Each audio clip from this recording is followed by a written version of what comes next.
রাজ্য বিধানসভা নির্বাচনের আগে মালদহে ফের উদ্ধার আগ্নেয়াস্ত্র। দুটি পৃথক ঘটনায় অভিযান চালিয়ে বিপুল পরিমাণ আগ্নেয়াস্ত্র এবং জাল নোট উদ্ধারে সাফল্য। জানা যায়, মঙ্গলবার রাতে চাঁচল থানার পুলিশ গোপন সূত্রে খবর পেয়ে দুটি পৃথক অভিযান চালিয়েছে। প্রথম অভিযানে আব্দুল বারেক নামে এক যুবককে গ্রেফতার করা হয়েছে, যার বাড়ি চাঁচল থানার খানাপাড়া এলাকায়।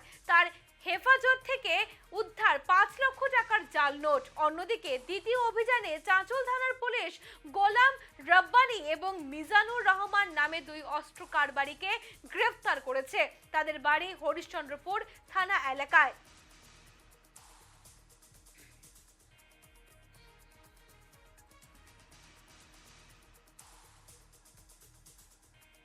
8 মার্চ অর্থাৎ গতকাল সন্ধ্যেবেলায় চাঁচল থানায় দুটো স্পেসিফিক ইনফরমেশন পায়। এই দুটো স্পেসিফিক ইনফরমেশনকেই চাঁচল থানার police under the leadership of SDPO Chanchal, আইসি চাঁচল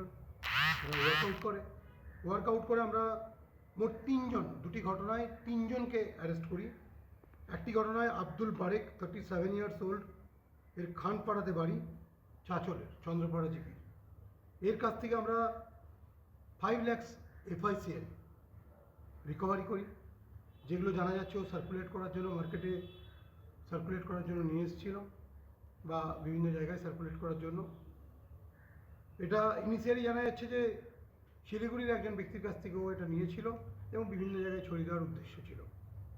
অন্য একটি ঘটনাতে আমরা আরও দুজনকে অ্যারেস্ট করি, গোলাম রাব্বানি অ্যান্ড মিজানুর রহমান। এদের দুজনের বাড়ি হরিশ্চন্দ্রপুর PS এরিয়াতে। এদের দুজনের পজিশন থেকে আমরা 4টা ফায়ার আর্মস